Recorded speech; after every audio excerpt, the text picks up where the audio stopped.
For those of you that don't know me, my name is Algenon Cash, and this is actually my first mindset mastery conversation. This is something that I've been thinking about doing for quite a while. God sort of placed this in my spirit about a year ago, or more than a year ago, and I've just been contemplating it. So this is my inaugural conversation, and so thankful that you guys are willing to join me and listen to what I have to share today. I speak to a lot of groups and I do a lot of education, a lot of training. I've spoke to very large audiences over the years, but this is sort of the first time I've ever done something like this. So just bear with me as I get through it. But I'm excited to have this conversation. Let me just check our feed on Facebook, make sure that everything looks good. And if you are listening on Facebook, if you want to drop any questions in the comment section, I'll try to monitor those and answer where I can. Well, anytime I do something like this, I never like to assume why people made the choice to be here. And I would like to take a couple minutes and maybe go around for any of those that are willing to share. Maybe share your name and just share why you decided to spend your lunch hour on Wednesday with me. You want to go ahead, Elisa? Sure. Can you hear me okay? I can, just Okay. perfect. So you and I have talked about many, many things over the course of, I guess, some time. And we've talked about several things that you may touch on in this meeting, but I just think your ideas and your resources and things of that nature are very interesting. And and we've talked specifically, obviously about mindset. And I honestly like to hear from people that are thinking along the same lines. It's sort of like the old analogy, you are who you hang around. Yes. And so that's why I'm here. I appreciate you taking time to be here, Elisa. We have had many late night conversations, and I've enjoyed all of them. And you probably a lot of times feel like I'm sewing into you, but you are sewing into me just as well. So I appreciate your energy and your time. And I do think all of the world is a vibration. I think everything around you, everything in the universe, everything in the world is in constant vibration. And so it becomes really important that you create a space for yourself where you have people around you Mhm. that are vibrating at the same rate you are. And too often, I think we get pulled into our lowest instinct simply because we hang around people that are vibrating at a low level. And so, if you want to rise up and if you want to achieve a higher level of consciousness and you want to some kind of way gain control and mastery over your mind, you certainly have to vibrate at a higher level. And that does come and start with the people that you surround yourself with. I'm going to come back to that. Anyone else willing to share? Maybe one or two other people willing to share why you decided to spend an hour with me today? I'll go. Hello, everyone. My name is Takoa. Um, I've been following Algenon for a while, and whether he's speaking or writing something that's been resonating with me quite deeply for, a little over a couple of years. And I find myself at 46, longing for more, searching for a deeper purpose. Um, a lot of success in my career, but I realize that I'm in a very huge transitional state, and been a little bit, if you could be too comfortable, and then on the opposite side, that uncomfortable at the same time. That's where I am. And so I'm just searching for tools and like-minded people to help shift some perspectives about where my purpose and career are will go next.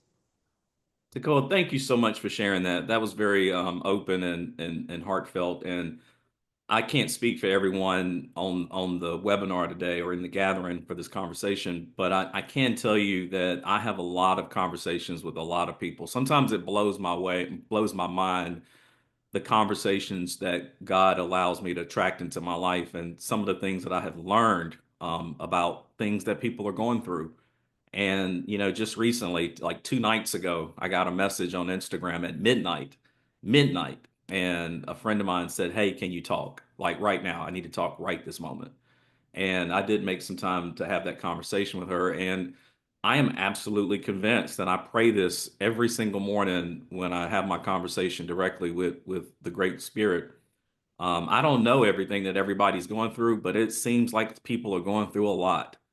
And there is a lot of suffering in the world. And I think a lot of that has to do with just our inability to understand our purpose and to be in alignment with that purpose. And so I have asked God repeatedly to give me the words and the light that I can share with other people that can not necessarily remove the suffering, but perhaps maybe show them a pathway to be able to rediscover who they really are.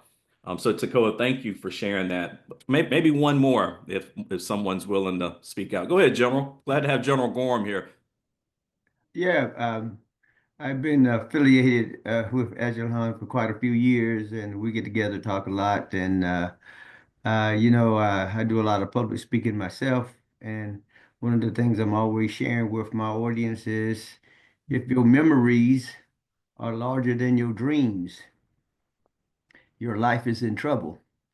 And I want to make sure that I'm still reaching forward and not, just thinking about what I've done in my past, but Mm. trying to continue to reach for the next goal and aspiration as God gives it to me and whatnot. And so, as the Godfather once said, the man with the most power is the man who got the most powerful friends.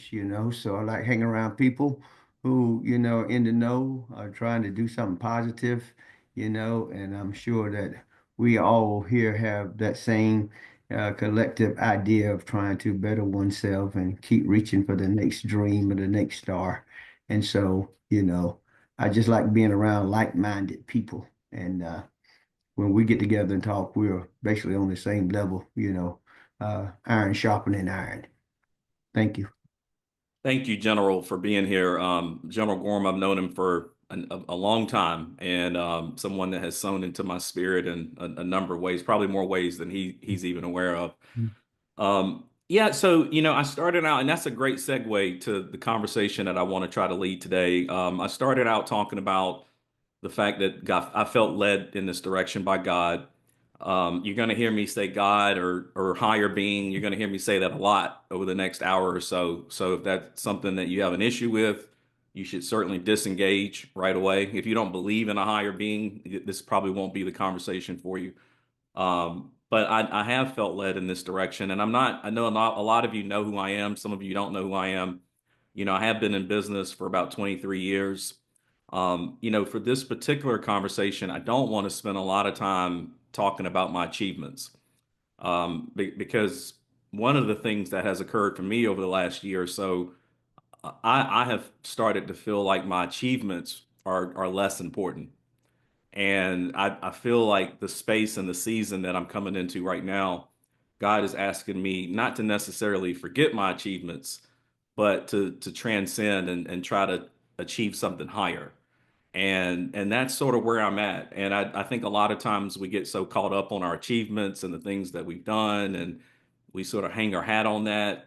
But God is calling us to do a lot more than that. I think the higher spirit is calling us to do more than that. I think the higher spirit is actually calling us to come into contact with our divine purpose. And your divine purpose may not always align with what your achievements were. I came across a quote once that said, "When you're not aligned with your purpose, even your achievements will start to feel empty." But when you are aligned with your purpose, I think you start to feel a certain sense of fulfillment. So each month, I'm going to have these conversations. They'll be over the lunch hour. They will be the third Wednesday of the month. I'll have a different topic every single month. And as I get started here, I've got a bunch of notes that I want to sort of talk about today in regards to taking 100% responsibility for your life. This is a subject that I think all of us can learn from. And I'll talk for a moment. I'll probably call on you guys and I want this to be interactive as well. Certainly ask questions, stop me. I mean, this is not anything that's designed to be too formal. This is really designed to hopefully give you a little bit of insight, some enlightenment. And I hope that at the end of this conversation, you're actually able to go out and apply this to your day-to-day life and, everything that you have going on. But One of the things when we talk about the subject of taking 100% responsibility for your life, I have been very blessed to be surrounded a lot around a lot of successful people. I mean, you name them, I've had a chance to meet them, whether they're politicians or business leaders or community leaders, just different religious leaders. I have been so blessed with my relationships and the people that I've been able to interact with. And over the years, as I've studied a lot of the people that I would call really truly successful, not the people that look successful outwardly because they've got the money or the houses or the position or the titles, but the people that I have gotten to know that are truly deeply successful, the people that really can sleep well at night, they all seem to have a common theme in place. And a lot of the conversations that I want to have on these mindset mastery meetings will come from some of those themes that I've seen in the lives of so many people that I think are largely successful. I will absolutely tell you, everybody that I have met that is successful, they're smart. Now they may not be smart in the conventional sense. Maybe they didn't go to Harvard. Maybe they don't have 3 degrees. Maybe they're not smart in the way that you would measure intelligence, but they tend to be very intelligent in their own regard. They've got some sense of smartness and hustle to them. Everyone that I've met that is successful has very good relationships. I mean, I've heard it twice on this conversation since we've gotten started. You sort of become who you surround yourself with. And you want to surround yourself with like-minded people. You want to surround yourself with people that are vibrating at the level that you are. So those two things are always sort of widely known. The third one isn't as widely known, and it's not always talked about. But every successful person that I've met have incredible self-discipline. They are able to make choices and make decisions, whereas other people may struggle to make those choices and decisions. They are able to make them. And they're not able to make them because these are easy choices or easy decisions. They're able to make them because they're in contact with what their purpose is, and they're able to essentially transcend their feelings and their emotions and focus on making those good decisions for themselves. Doesn't mean that it's any easier for them than it is for the other person. They just have some sense of discipline that other people might not have. I'll give you an example. When I get up in the morning, I have my whole routine that I like to go through. I want to listen to a sermon. I want to make sure I pray. I want to meditate. I want to do my affirmations. I want to do my visualization. I've got this whole routine that I love going through, and I absolutely love going through it. But every morning when I wake up, this little thing up here tells me, hey, I don't want to get out the bed. And it happened this morning. It'll happen tomorrow morning. It's going to happen the morning after that. It happens every single morning. No matter how much I absolutely love to do what I'm getting ready to do, my mind will creep in and tell me, hey, no, you don't need to get up. No, go ahead and hit the snooze. No, you can stay in bed for another hour. No, you don't have to get up. Go ahead and just put the news on and watch the news for the next 2 hours. That inability to sort of ignore this and stick with what my routine is and what my purpose is all about, that is called self-discipline. It's not necessarily that I want to do it or get up or jump up any more than anybody else does. It's just having that burning yes on the inside that you can listen to and be able to ignore this no that your mind often wants to tell you. One thing that I have come to learn, and this is probably one of the biggest myths in all of America, and for any of you all that are writing notes, this is a big one. Some kind of way, especially within the American culture, we have been fooled into believing that we are entitled to some kind of a great life. Like we believe that, like somebody owes us that.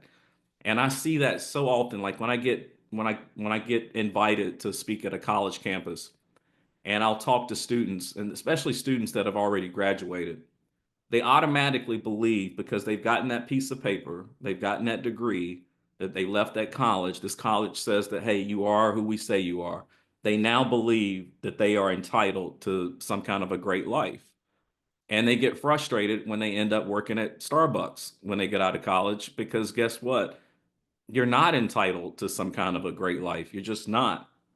And if you want to be successful in life, it's going to require you taking 100% responsibility for your life, and you actually have to create and manifest that success. No one is going to do it for you. Not the person that you elected to go to Raleigh, not the person you elected to go to Washington. Your boss isn't going to do it. Your parents won't do it. your last name won't do it, your good looks won't do it. None of that's going to do it. You actually have to do it for yourself. And I see so many people in life get frustrated simply because they believe in their mind they're entitled to something that they're not. And I think a lot of us have been conditioned to blame other people and blame outside circumstances when things are not going right in their life. So I want to pause there. I'm going to ask a question to the group and get a quick reaction to this. Um, I I see Kia down there, but I don't think you're Kia. So what? Well, I don't. What's your name? And this is Antoine McLean. How you doing, Oh, man? hey Antoine, how you doing, man? Yeah, I got my wife's phone today, so I'm the McLeans representing me and Kia, so that's fine. I'm so thankful to have you here, Antoine. Let me ask this question to you because I typically get some different responses when I ask it, but do you feel like you take 100% responsibility for your life? I could say I've learned to over the years, because I agree with you, it is a requirement. So I take 100% responsibility, yes, for my actions and my choices. And you never blame anyone, you never blame any circumstances. It's always Antoine's fault. I can say I've learned and I'm moving to that. Yeah, but I think in the past I have. Yeah, certainly. And I can't say I can't say I'm perfect in it, but that is the goal, to always be 100% responsible. So yeah. You know, I had a pastor tell me once that you won't achieve perfection here on earth. The best you can hope for is to be whole. And but yeah, you'll never get perfect until you transcend this place and move on to the next place. Shonda, what about you? Do you take 100% responsibility for your life? Um, Like 100% responsibility.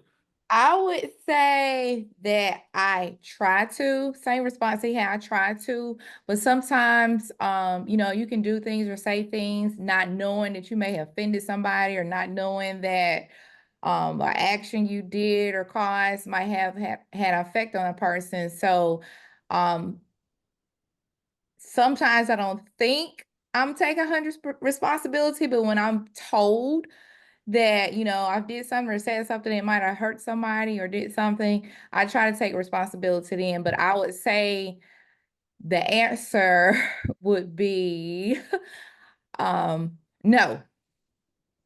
Thank you for your honesty. Shonda's one of my students, by the way. Thank you for being here with us, Shonda. I figured you get enough of me throughout the week as is, but you wanted an extra help in this week. Um, I appreciate both answers and I appreciate the honesty. I think Antoine was spot on. I think oftentimes we strive to take 100% responsibility, but we miss the mark a little. Shonda was even more blunt and just said, no, she doesn't. And I get a lot of people who will answer that question and say, yes, I take 100% responsibility. But the moment I start drilling down and asking more questions and saying, okay, hey, when things aren't quite going right in your life, do you take responsibility for that? Or do you blame the circumstance? Do you blame the person? And most times the answer is people find it easy to take responsibility for the things that are going in their life that's right. The things that are going well, we find it very easy to say, okay, hey, I created that. I did that. I bought that house. I got that new job. I got that new car. I created that opportunity. That is very common that we will take ownership of anything that's going right in our lives. And the moment things start going wrong and we start experiencing struggle, or we have obstacles, or we're having trouble with our spouse, or the person that we were dating, they don't want anything to do with us any longer, or that grand house that you bought, you've lost that house. The moment things start going wrong is the moment that we stop taking responsibility. And oftentimes we start blaming people and we start blaming circumstances and saying, hey, if the conditions would have been better, then I would have done this.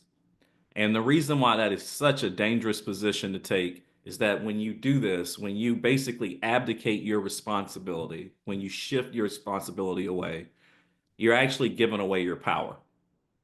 You're essentially telling your mind and yourself in that moment, in order for me to be happy, in order for me to do something, something outside of me has to change.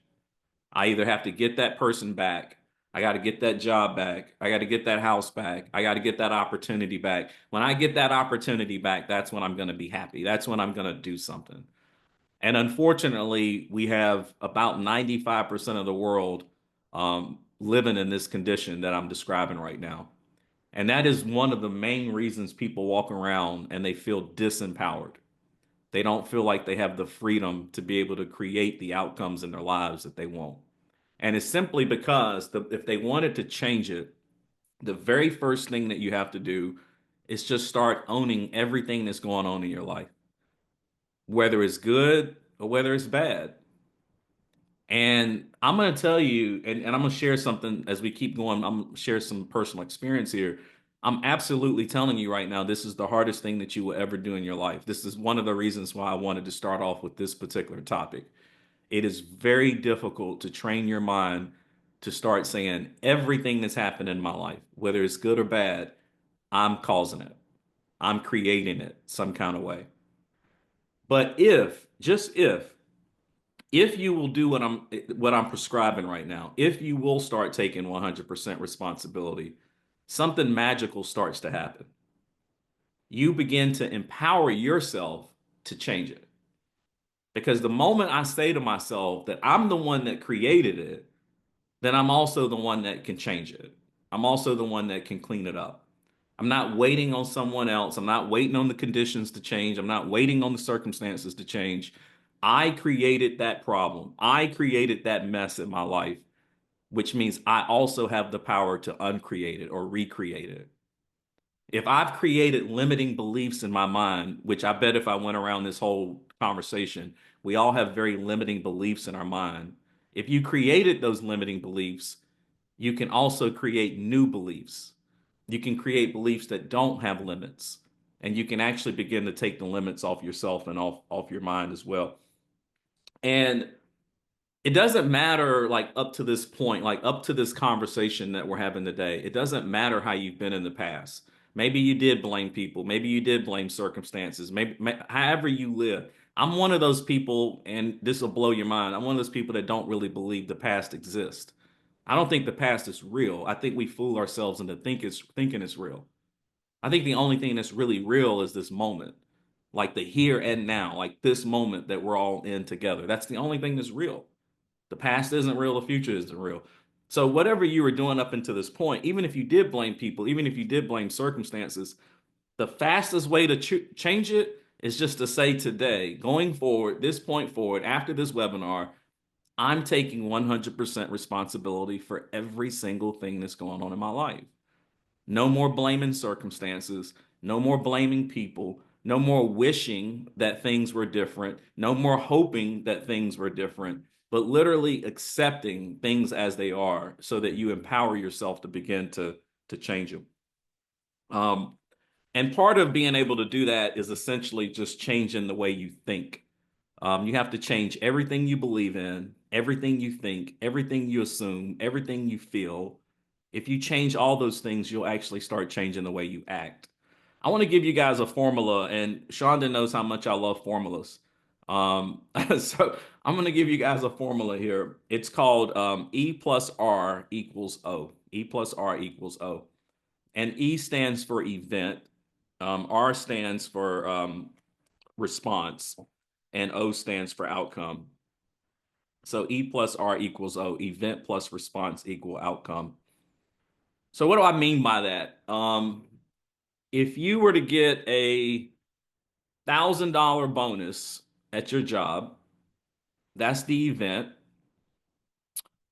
You decided to go book a trip and buy a new bag, that's the response. The outcome is that now you're broke. Okay. It's nobody's fault but your own. It's not the job's fault. It's not that they're not paying you enough money. It's not that they're not giving you all these things that we come up with. It's your actual response to the event that is creating your outcomes every single time. There's something that we call the law of cause and effect, meaning everything that you see in the world as an effect has a cause in some decision or choice that was made up the line. And if you look at everything that's going on in the world, I don't care what it is, whether it's politics, business, your own personal life, what's going on in your house, what's going on with your kids, what's going on with your spouse, whatever. You pick whatever your category is. whatever the outcome right now is, I can trace that back to some response to an event up the line. And when you start to, again, acknowledge that, you also start to empower yourself to be able to start changing it. So again, you can change the way you're thinking, you can change the way you communicate, you can even change what you imagine. And I always like to talk about imagination because it's one of those things that as children we utilize it, right? Like we imagine things. I remember when my daughter was little and she would play outside, and I would be inside and I could hear her outside talking, and she would be having full-blown conversations with people. And I would look outside because I was wondering, like, man, is something going on with her, or is somebody that walked up in the yard, or what's going on? And I would see Ariana just out there talking, just I thought she was talking to herself.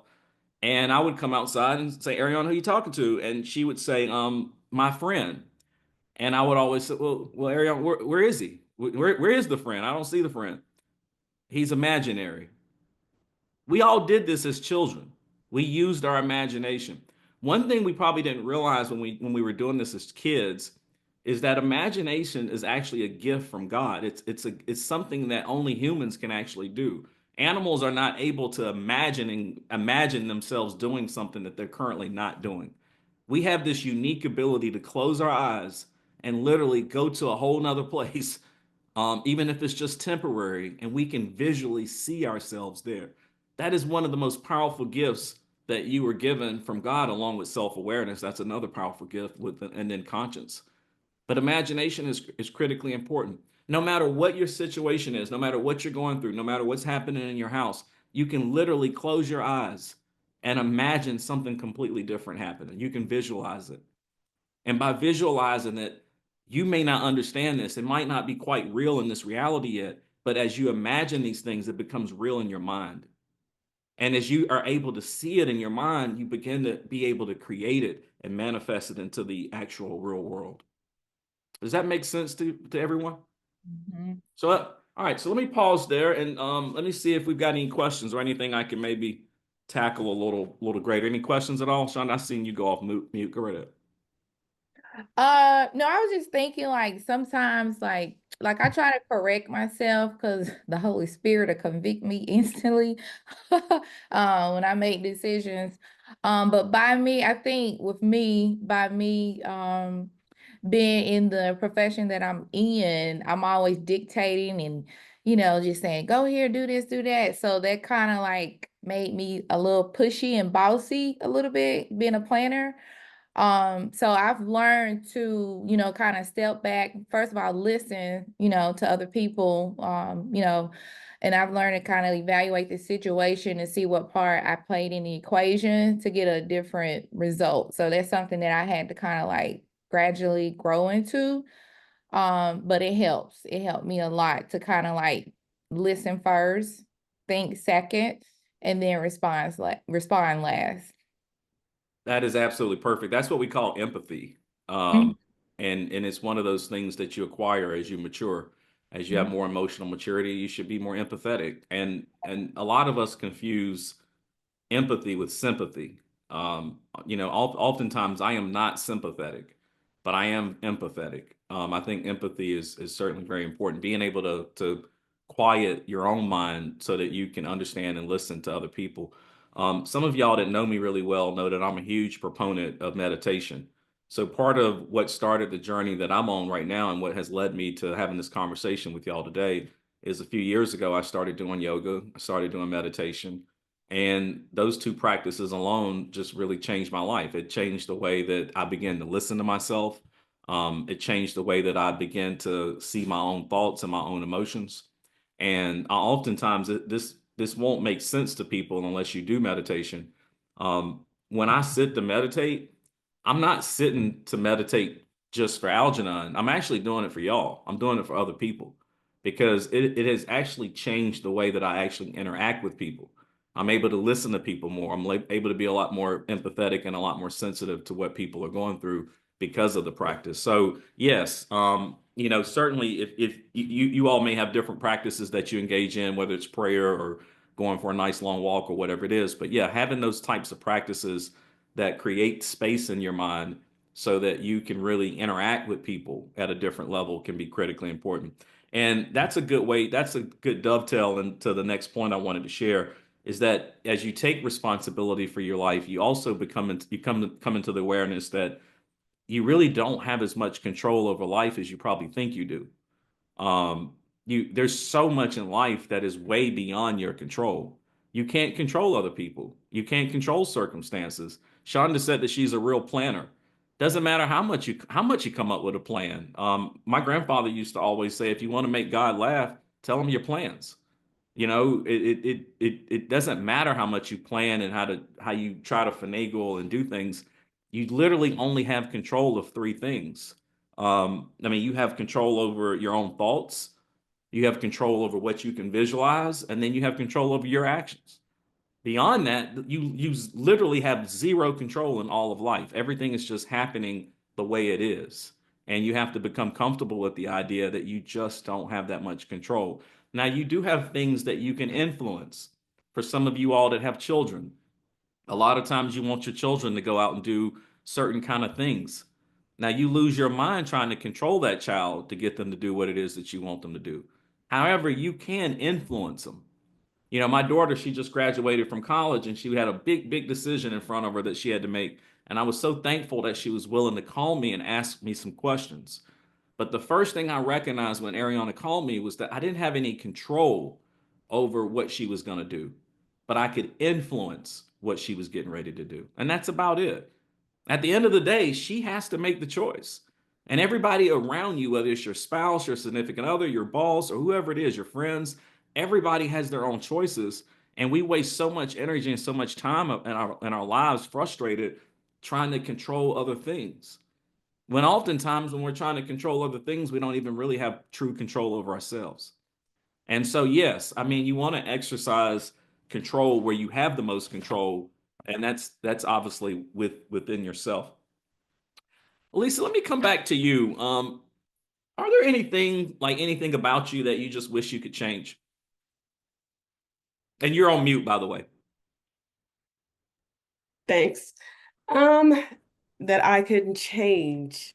Well, not that you can change, but is there anything about you that you wish you could change? Like things that maybe you think about, periodically, like, man, I really wish I could do this. I really wish I could be that way. Yeah, so I think I sometimes put too much on myself. Um, I consider myself kind of highly motivated, but I'll be honest, consider thinking of myself as being highly motivated, sometimes I'll give myself possibly unreasonable task. And then I feel a little um, overwhelmed because I'm trying to do everything all at one time. Um, so I'm working on really honing in on, uh, how could I say this?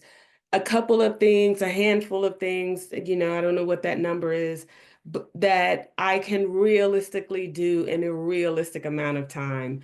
Um, and being okay with that, and just being okay with, maybe I won't get this done this year, next year, never, and just being okay with, and being okay with my accomplishments as they are. Why do you think that your mind wants to make you so busy? Why do you feel like you want to be so busy? So this is from a personal standpoint. Yeah. And I It's a think, safe space too, by the way. Go right ahead. okay, you and I have talked about this. I had a sister she was killed when I was 9. And I feel like she would have had, in my eyes, she would have had this grandiose life and she would have accomplished so many things. She had accomplished a lot of things at the age of 21 before she was killed. And, you know, um, personally, I feel like I've been handed the baton and I have to do those things for her and the life that she didn't have. Um, and honestly, Algernon, that has motivated me most of my life. Mm. I've always said, I want to do this for her because she couldn't. I want to do this for her because she couldn't. And again, giving myself, I'll say unrealistic, a multitude of things that I want to do, and then getting a little frustrated when I just can't do it, you know. So again, I'm working on, that's one of my goals for this year, is just to with be okay with being realistic with myself. And I'm here to tell you, Lisa, and I've probably told you offline, it is totally okay to just accept yourself as is. And maybe some of the other people need to hear that, and maybe some people listening on Facebook need to hear that too. But it is totally okay to just accept yourself as is. Thank you for sharing that, because a couple of themes that I picked up on while I was listening to you, you place these sort of unreasonable goals on yourself that oftentimes lead to a sense of overwhelm or burnout. Mm-hmm. Um, but it's not other people doing it to you. It's Yep. it's it's actually you're doing it, and it's actually coming from a place of a belief that you have set that's tied to an incident and an event that happened in your life that was very tragic, and that tragic event has made an impression on your subconscious, and now you create these very unreasonable goals for yourself that can lead to burnout. Mm-hmm. And I think that when you start to identify where beliefs are coming from, like in this little brief conversation that we had, you can also go back and you can start to reprogram them in some ways. So I think it's really, really cool that you find a lot of motivation, or I don't like to use the word motivation. You find a lot of inspiration from this event that happened in your life. And that I think that's really, really interesting. I would say that when my daughter came into my life, that was a moment where I started to get a lot of inspiration, and feeling like I needed to go out and achieve and achieve and achieve and achieve and achieve and achieve.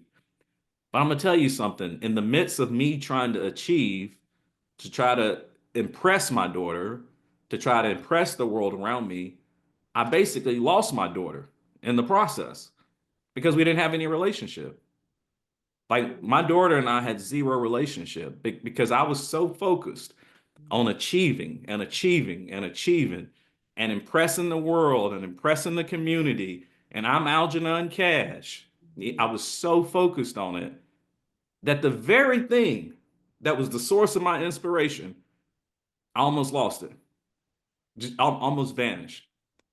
And so again, it's okay to have these motivations or these things inside of us that inspire us, but you also have to ask yourself a question that in that process, if what you're doing is starting to hurt you to some degree, that's when you know you need to detach from it.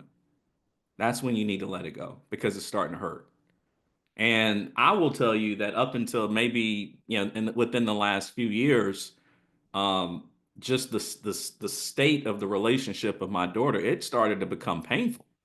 It really did. Now, I would love to sit here and tell you a great story about how I came into this awakening and I just realized I needed to detach from things, but it didn't actually go that way for me because sometimes when you can't detach from something, God starts to take it away because you have to detach. And I had to go, my grandmother used to always say, when you go through life, you're either going to do it the easy way or you're going to do it the hard way, but you are going to go through life. It's your choice whether you're doing it the easy way or the hard way. I did it the hard way. I had to have stuff taken for me to really understand and become more awake and spiritually awake to what I need to be doing. And so, yes, I think oftentimes we place these burdens on ourselves, and they're not coming from the outside world. We think they're coming from the outside world. They're coming from us. We're actually creating it for ourselves. Some of y'all follow me on Facebook, and y'all know I put up these posts most times in the morning, and I'll share some kind of a comment or a little bit of inspiration. Many of y'all probably think that I'm doing that for y'all, and I am doing that for y'all to some degree. But a lot of times when you see me put those posts up in the comments that I say, I'm talking to Algernon. I'm trying to get a message through to my higher self so that I can come into alignment with my own purpose and what it is that I'm trying to do. And I made a post about maybe a month or two ago. I forget now, it was this year, but I made a post that said, I'm done being busy just to impress y'all. And some people saw that post and they probably thought I was saying that, hey, this is what you need to say. No, I was saying that to y'all. I'm done being busy just to impress y'all. I'm not going to be just busy just so that I can have a lot going on and say that I have a lot going on and appear like I'm achieving so much. No, I'm going to slow down and I'm going to bring myself into alignment with my divine purpose. And, I'm going to start living a life with peace. Just this past weekend is weird. This past weekend, doing some stuff around the house and I was cleaning up and I like to listen to classical music and just doing various things. And at one point late in the day, on Saturday, I said, "Gosh, I'm bored. Maybe I need to go out and find something to do." And I had the voice of God came to me and said, "Hey, don't mistake peace with boredom. Don't mistake peace with boredom. Sometimes when we don't have a lot going on, we think that that's boredom or we think that we're not doing enough, but that's actually called peace." And some of us don't even recognize peace because we're so used to just having a lot going on all the time, just always doing something. Now, we might not even be effective. You just might be doing something, doing stuff, doing stuff, doing stuff. Never even stopping to say, is what I'm doing actually working? Is it effective? We just like having a lot going on. And my encouragement to you and so many others is to slow down, be gentle with yourself. Start to accept yourself as is. You don't have to be any more different than what you are right now, right this moment. You are beautifully made the way you are. I have never went on a hike and heard a tree say, "I wish I was taller," or "I wish my leaves was orange instead of green." You don't hear those kind of things within nature because it's not real. And sometimes we've convinced ourselves that we need to be something that we're not. Erica, I'm gonna pick on you for a moment. Different kind of question, similar for Elisa, but what are some things that maybe you complain about? And they could be things that you complain about yourself or just life in general. What are some things that maybe you complain about? I'm hard on myself. I complain about things that I wish I could do better, feeling that at this age I should be further along, or um, I have a lot of self-limiting beliefs. And, I've always said that I'm a jack of all trades, but a master of none. And so it's kind of frustrating because I'm good at a lot of things, but not great at anything. And so finding focus for me is very hard. Trying to find something that keeps my interest, because I'm all over the place. Oh, I'm interested in this. Okay, now I'm not. Oh, I'm interested in this. Okay, now I'm not. Oh, now I'm interested in this. Okay, now I'm not. And so just trying to find something that keeps me grounded and focused so that I can have that discipline. Um, I know Confucius says you find a job that you love to do and you'll never work a day in your life. And Mm, so, just I feel like I've been chasing that my entire life, is finding something that I absolutely love doing so that I can put my whole heart into it. So you ask the rest of the group if they hold themselves accountable. I think I'm a little too hard on myself because I blame myself for everything. Like I feel like I'm always in my own way.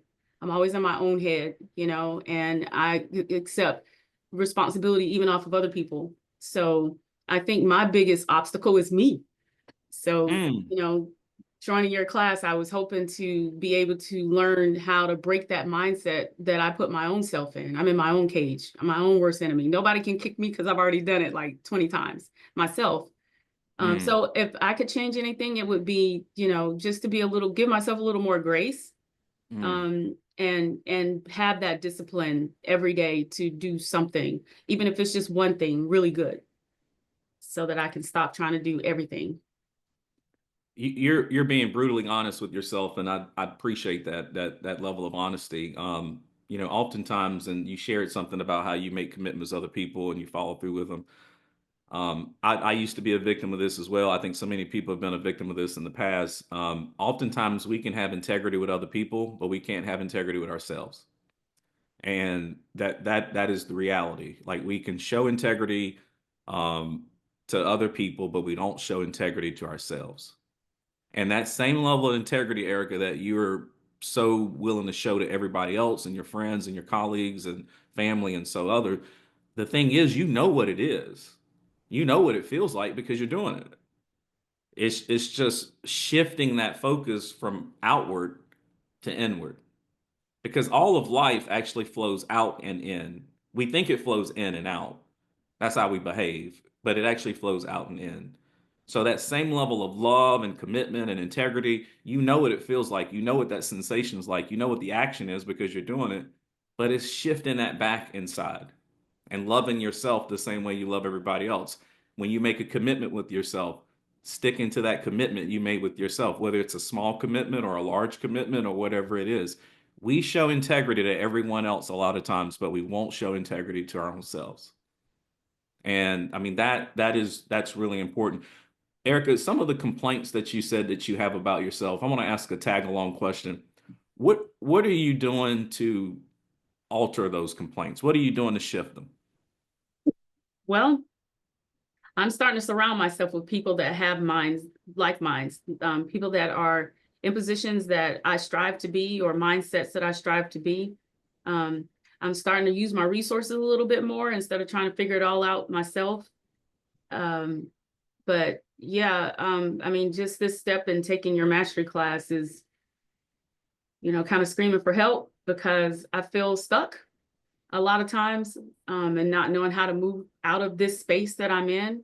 I Mm, do meditate as well, but sometimes if you don't know how to fix a problem, you just stay stuck in that problem. You realize that there's something that you need to do. You just don't know how to do it or how to move past. Like you just stay stuck. I think we talked about that a long time ago. Well, not even that much long ago. You and I were talking about how to just not feel stuck, how to yeah. stay in the present, how to, really absorb what's going on right now instead of trying to worry too much about tomorrow or worry about yesterday, like really being fully present in where you are. But that just makes me realize that I'm stuck. Right now in my present, I feel stuck and I just kind of want to move forward in that so that I can be more productive with myself and my family and friends. And so yeah, getting out of my No, own way, Algenon. That's what I'm trying no. to do. And Erica, I'm so thankful you're finding the strength to share that with us because some people would be difficult for them to open up that way. But I'm absolutely telling you, there's some other folks within this webinar and some people that are listening that's what they need to hear. And oftentimes they're struggling and fighting the same thing that you're talking about. Here's a couple things I want to give you guys about complaining. When you complain about something, whether you're complaining it outwardly to people like your friends and other people, or whether you're complaining inwardly, the reason you're complaining is because your spirit knows there's something better. Okay, I'm gonna say that again. The only reason that you're complaining, whether it's to yourself, to your friends or your family, your job, whatever, however you're complaining about something, something that you have conflict in your life on, the only reason that you're complaining about it is because your spirit recognizes that there's a better place, there's a better point. And I can prove this. I can prove this scientifically, okay? We don't complain about anything that we cannot change. Your mind doesn't complain about anything that it doesn't have the ability to change, okay? How many people have dropped their phone before? Probably everybody by a show of hands, right? Erica's very disciplined. She's never dropped her phone. Oh, I have. However, for those of us that have dropped our phone, when you dropped your phone, was your response to say, "Oh my God, I wish gravity didn't exist"? You never said that. And if gravity didn't exist, Lisa, when you dropped your phone, it wouldn't have hit the ground. It wouldn't have shattered, it wouldn't have broke. It'd have been perfectly fine. But not one time did you say to yourself, "Man, God, won't you take this gravity away?" You don't complain about things that you know you can't change. You complain about things that your spirit recognizes can be different. That is the reason you're complaining. You're actually having a conversation between your ego, which is the Erica that you've created, because Erica really isn't real. Erica is what you've created. That's the character that you created when you were born and you agreed to play it. It's the character that your parents have created. It's the character that your teachers have created. It's the character that your friends and your employers and all these things that you went through life starts to create this ego. But it's not really who you are. There's a higher self. Your higher self is really who you are. And when you complain, it's a conversation between your ego and your higher self. There's friction, there's conflict there. Your higher self, being your spirit, is saying, hey, there's a better place for me. There's a better reference point for me than this. And that's where the friction comes in. And you should pay attention to that friction. You should pay attention to those complaints because it's a message that's trying to come through for you to start making some changes and taking some action. Now, here's the thing. Go ahead, Erica. Go ahead. So, Algenon, do you think that, I know we talked about surrounding ourselves with like people. Do you think sometimes we can subconsciously start to compare ourselves to other people, and that Oh can be yeah, all the also, time. What? I All mean, the because sometimes time. I think to myself, well, damn, I'm just as smart as this person, or I'm just as talented, but they're more successful, or they're more, good at, but sometimes I'm like, dang, I'm even more talented, or I'm even more smarter, but they're in these positions of wealth or higher power, or they're coming up with these ideas that I'm like, dang, I thought about that, but I just didn't act on it. Do you think that sometimes we get too caught up with surrounding ourselves and comparing ourselves to where we need to be? Absolutely, Erica. And I don't even need to ask the question to the group. I know everybody's has done it or is doing it right now. I've done it. And sometimes when I leave my subconscious or my mind off guard, it happens. But it happens a lot, and that can also cause you to remain stuck because you're constantly comparing your position in life to somebody else's position, but you don't really know that person's story. You don't really know that person's journey. You don't know what they had to go through to get to that position. You don't know what they're going through at home. You don't know what they're going through on their job. I mean, you a lot of times you think you know everything that's going on with that person just by what you see outwardly. And it's like an iceberg. It's a lot more underneath the surface than what you can see. And so that's why you have to be very careful comparing yours. So you don't want to compare. You don't want to compete. I don't compete with anyone. You want to know what I'm constantly trying to do, Erica? I'm constantly trying to compliment. I'm trying to collaborate. I'm trying to do those kind of things because yeah, I mean, when you compare yourself, you may not be making an apples to apples comparison.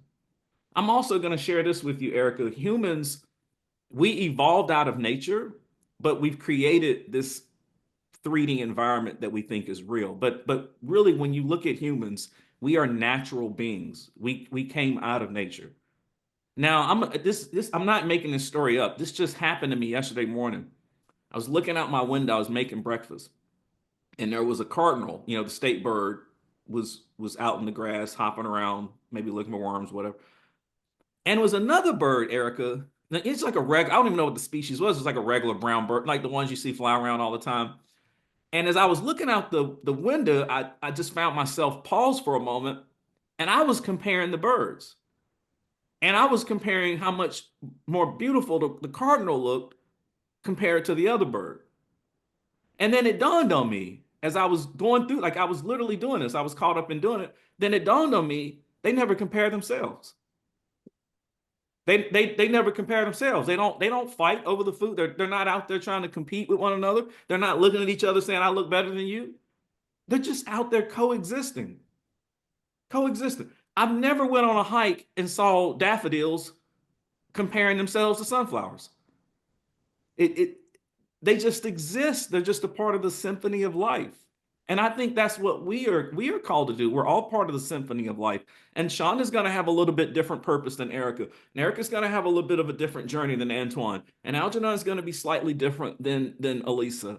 But if you pull all these things together, that's what starts to make life look as beautiful as it is. Life would pretty much suck if we were all relatively the same. Like I just don't think life would be as exciting. So I think what it is, Erica, is not comparing. And I'm gonna use the phrase that all of y'all know I love, which is lock in. You gotta lock in. I think you gotta lock in within yourself, and you have to start to go and discover your own divine purpose. Many of us have not done that. Many of us are scared to do that. And the reason you're scared to do it is because it's going to require you to go to some places within yourself that you haven't been in a while. And you're going to have to encounter some things that you haven't talked about in a while. And you're going to have to deal with some things that you went through when you were growing up that you tried to forget. You're going to have to go into some dark places within yourself to find the light. Okay, that's there's just no other way to go about doing it. You have to discover your divine purpose. I promise you, if you'll discover your divine purpose, living life day to day becomes so much easier because you stop comparing yourself. I don't wake up I'm not comparing myself to anyone. I'm not trying to achieve anything to impress y'all no more. I'm literally living and being comfortable and gracious about existing because I know that my purpose. When the sun comes up in the morning, the sun's not trying to achieve anything. It's just shining. That's all it's doing. It's just sharing light. It's not trying to impress you. It's not trying to do anything. It's just fulfilling its purpose for the day. And its purpose is to provide light. Simple as that. And I think that each and every one of us are called to do it. Now, going back, and I'm gonna wrap us up here in a little bit because I see we're close to 1 o'clock. Um, Going back to the whole complaining thing, a lot of times people they hear the complaints, they know they need to make changes, but they don't want to. They don't want to because to make changes would be to disrupt your own life. And your ego has a way of holding you back from changing things.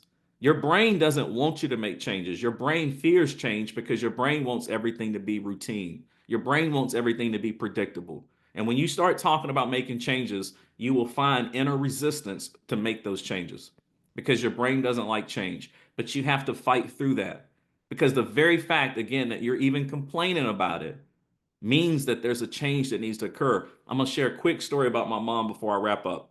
My mom spent the majority of her career working at Hanesbrand, and she absolutely hated it.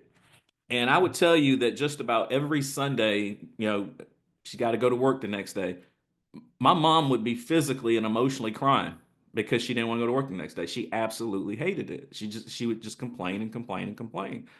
And finally, one day I was having a conversation with her on Sunday, and I said, "Hey, if you hate the job that much, why don't you just stop going?" And I said, "I think you would probably be doing yourself a favor, and you probably would do your coworkers a favor too, because I'm telling you, if you're acting this way at home on Sunday night, I can't imagine how you act Monday through Friday at work.